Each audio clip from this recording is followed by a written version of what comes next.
জয় মা ভবতারিণী। গুরু শিষ্য দেহতত্ত্ব কথা এই চ্যানেলটিকে আপনারা সবাই দেখবেন, এতে দেহ সম্পর্কে কিছু জানতে পারবেন। আজ আলোচনার বিষয় হচ্ছে কুরুক্ষেত্র মাঠ। কুরুক্ষেত্র মাঠে রতি মহারথীরা যুদ্ধ করেছিল, কিন্তু দেহমার্গে কুরুক্ষেত্র মাঠকে কোনটা বলা হয়? দুটি দেহ, একটা স্ত্রী দেহ, একটা পুরুষ দেহ, এই দুটো মাঠ, এই হচ্ছে কুরুক্ষেত্র মাঠ। এই কুরুক্ষেত্র মাঠে রতি মহারথীরা যুদ্ধ করেছিল, কিন্তু দেহমার্গে দেখেন,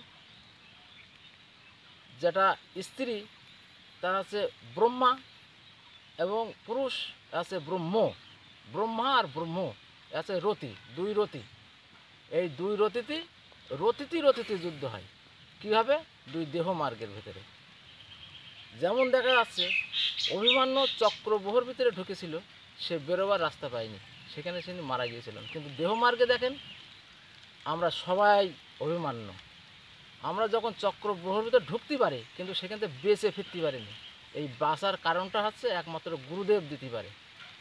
যে রতিতে আমরা লড়াই করি, সেই রতিটাকে সেখানে থুয়ে চলে আসতে হয়, তার মানে আমাদের মৃত্যু ওখানেই হয়ে যায়।